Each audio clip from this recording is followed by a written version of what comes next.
Hello dear friends, welcome to our channel exam zone academy. आज हम लोग पढ़ेंगे एंशिएंट हिस्ट्री। इससे पहले हम लोगों ने 2 क्लासें कंप्लीट कर ली है। आपने नहीं देखा तो सबसे पहले जा करके उनको देखिए, इसके बाद में इसे कंटिन्यू करिए। आज आज हम 25 क्वेश्चन पढ़ेंगे, 51 से लेकर 75 तक। इससे पहले हमने जैन धर्म के 2-3 क्वेश्चन कर चुके हैं। जैन धर्म के जो प्रथम तीर्थंकर थे वो थे ऋषभदेव थे, जबकि जैन धर्म के 23वें तीर्थंकर पार्श्वनाथ थे और 24वें तीर्थंकर आपके महावीर स्वामी थे। महावीर स्वामी थे जिनका बचपन का नाम वर्धमान था। क्या था? वर्धमान था इनकी। ठीक है, वर्धमान था। और इनके जो उसके बाद में स्टार्ट करते हैं आज का क्वेश्चंस।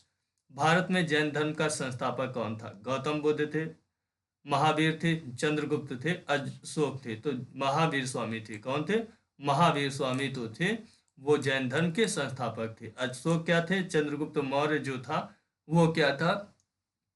भारत में मौर्य काल की स्थापना चंद्रगुप्त मौर्य ने की। अशोक जो था, अशोक के समय पे 361 में कौन सा कलिंग का युद्ध होता है? क्या होता है? कलिंग का युद्ध होता है। कलिंग का युद्ध उसके अशोक के समय पे होता है। उसके बाद में अगला क्वेश्चन से, वर्धमान महावीर ने परिनिर्वाण कहाँ प्राप्त किया था? पावापुरी में, सारनाथ में, वैशाली में, श्रवणबेलगोला में। तो कहाँ पर परिनिर्वाण प्राप्त किया था? तो वो पावापुरी नामक स्थान में, पावापुरी नामक स्थान पे क्या हुआ था? इनको परिनिर्वाण प्राप्त हुआ था। परिनिर्वाण प्राप्त हुआ था। इन्होंने 29 वर्ष की स्थापना अवस्था में ग्रह को त्याग दिया था, घर को त्याग दिया था। उसके बाद में कठोर तपस्या, 12 वर्ष की कठोर तपस्या के बाद इन्हें ज्ञान प्राप्त हुआ। तब इन्हें क्या कहा गया? कैवल्य। क्या कहा गया? कैवल्य कहा गया। और इन्हें महावीर कहा गया। ठीक है, महावीर कहा गया। और इनके जो अनुयायी होते थे उन्हें निर्ग्रंथ कहा गया। क्या कहा गया? निर्ग्रंथ, निर्ग्रंथ कहा गया। और जो जैन धर्म के जो जो वो थे अनुयायी वो थे, जैसे तीर्थंकर जिन्हें कहते हैं, तो वो तीर्थंकर उन्हें कहा जाता था। उसके बाद में अगला क्वेश्चन से, जैन साहित्य को क्या कहते हैं? त्रिपिटक कहते, वेद कहते, आर्य सूत्र कहते, अंग कहते। तो जैन साहित्य को क्या कहा जाता था? जैन साहित्य को अंग कहा जाता था। क्या कहा जाता था? अंग कहा जाता था। जबकि बौद्ध साहित्य को त्रिपिटक कहा जाता था। तो ऑप्शन नंबर 4 इसका क्या हो जाएगा? राइट आंसर हो जाएगा। उसके बाद में अगला क्वेश्चन से, उसके बाद में अगला क्वेश्चन से, प्राचीन भारत का प्रसिद्ध वह शासक कौन था जिसने अपने जीवन के अंतिम दिनों में जैन धर्म अपना लिया था? चंद्रगुप्त मौर्य, बिंदुसार, अशोक, समुद्रगुप्त। तो ऑप्शन नंबर 3 क्या हो जाएगा? राइट आंसर हो जाएगा। चंद्रगुप्त मौर्य था। चंद्रगुप्त मौर्य ने क्या किया था?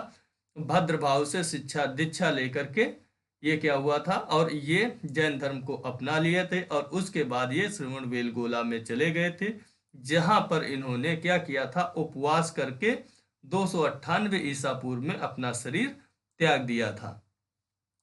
तो चंद्रगुप्त मौर्य से जो शिक्षा ली थी चंद्रगुप्त मौर्य ने, वो भद्रभाव से ली थी। उसके बाद में अगला क्वेश्चन से, दक्षिण भारत में प्रसिद्ध जैन केंद्र स्थित है। दक्षिण भारत में प्रसिद्ध जैन केंद्र कहाँ स्थित है? रामेश्वर में, कांची में, मदुरई में, श्रवणबेलगोला में। तो कहाँ स्थित है? कर्नाटक के श्रवणबेलगोला में स्थित है। ऑप्शन नंबर 4 क्या हो जाएगा? इसका राइट आंसर हो जाएगा। उसके बाद में अगला क्वेश्चन से, भारत में सबसे पुराना लोहा युग जुड़ा हुआ है। भारत में सबसे पुराना लोहा युग जुड़ा हुआ है। तो लोहा युग जो है वो किससे, लौह युग किससे जुड़ा हुआ है? चित्रित धूसर मृदभांड, चित्रित धूसर मृदभांड उनके साथ, कि काले और लाल मृदभांडों के साथ में, कि गेरू रंग के मृदभांडों के साथ में, कि उत्तरी काली पालिश वाले मृदभांडों के साथ में। तो किसके साथ में जुड़ा हुआ है?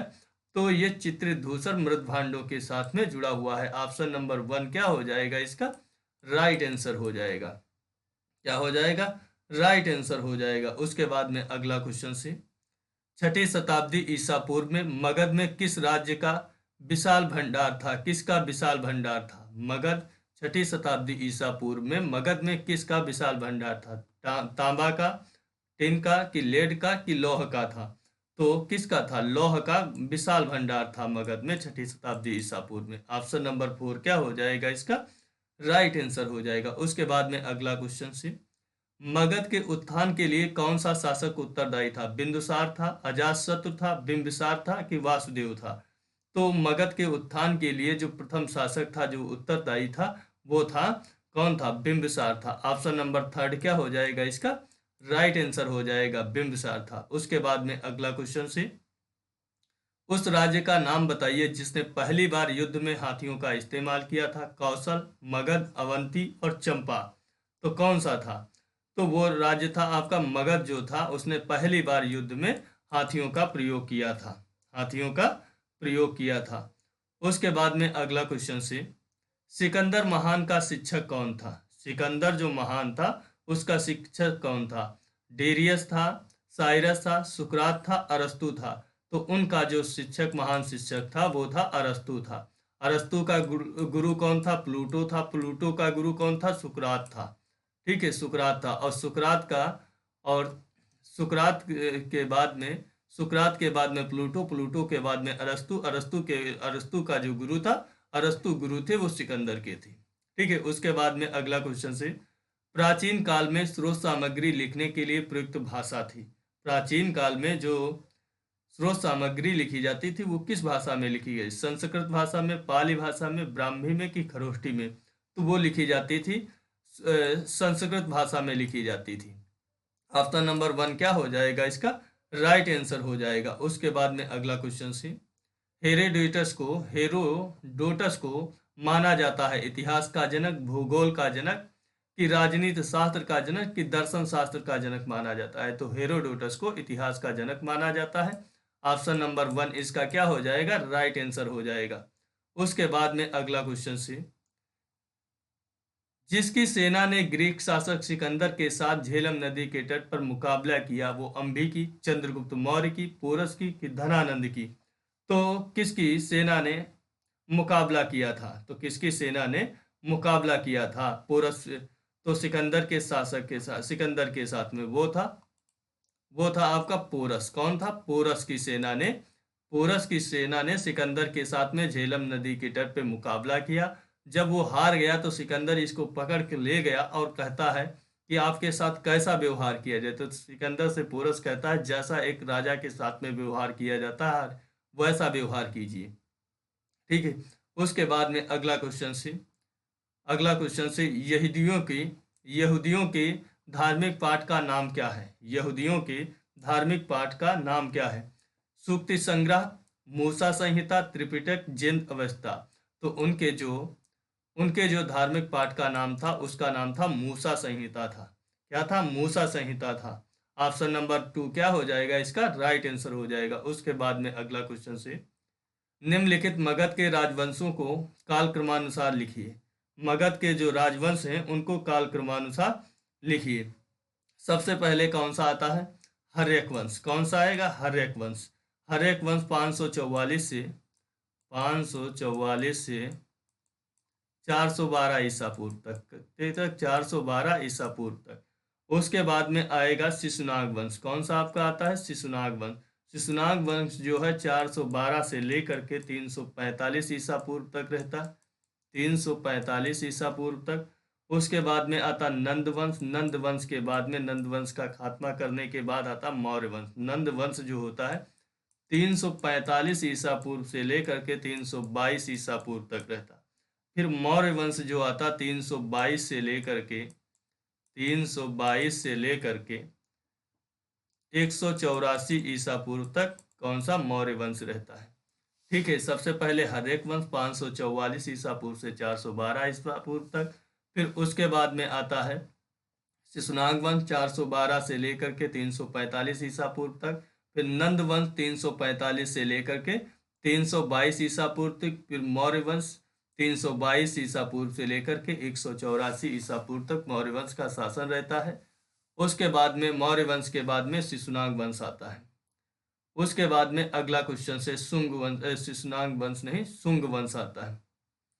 उसके बाद में अगला क्वेश्चन से, महाभाष्य लिखा था गार्गी ने, मनु ने, बाणभट्ट ने कि पतंजल ने? तो महाभाष्य की रचना किसने की थी?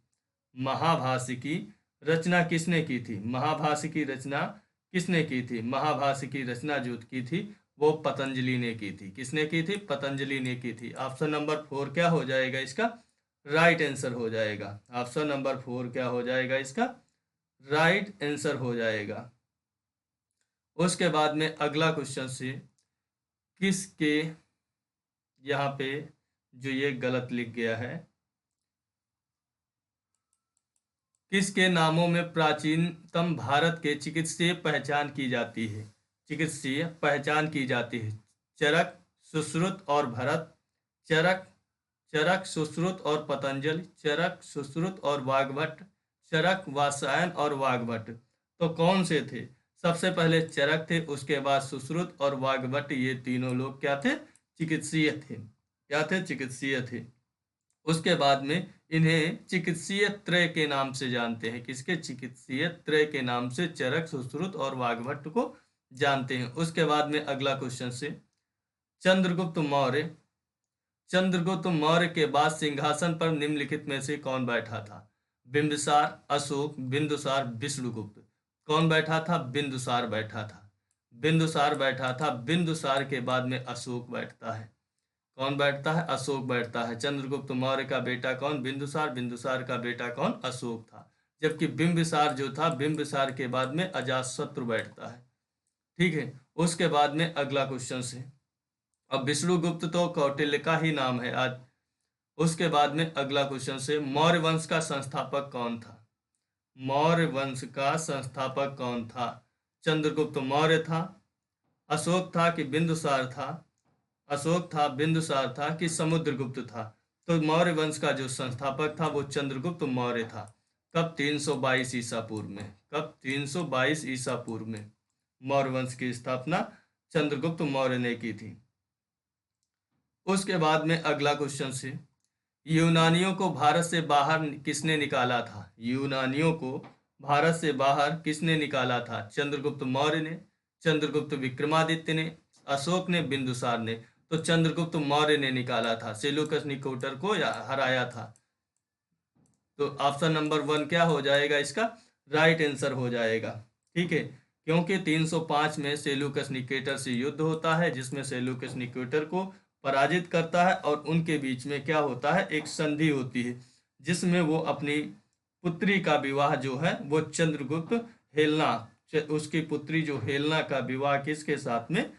उसके चंद्रगुप्त मौर्य के साथ में हो जाता है। उसके बाद में अगला क्वेश्चन से, बिंदुसार के शासन के दौरान अशांति कहाँ थी? उज्जैनी में थी, पुष्प कलावती में थी, तक्षशिला में थी कि राजगृह में थी?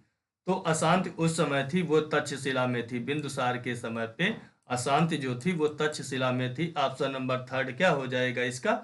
राइट आंसर हो जाएगा।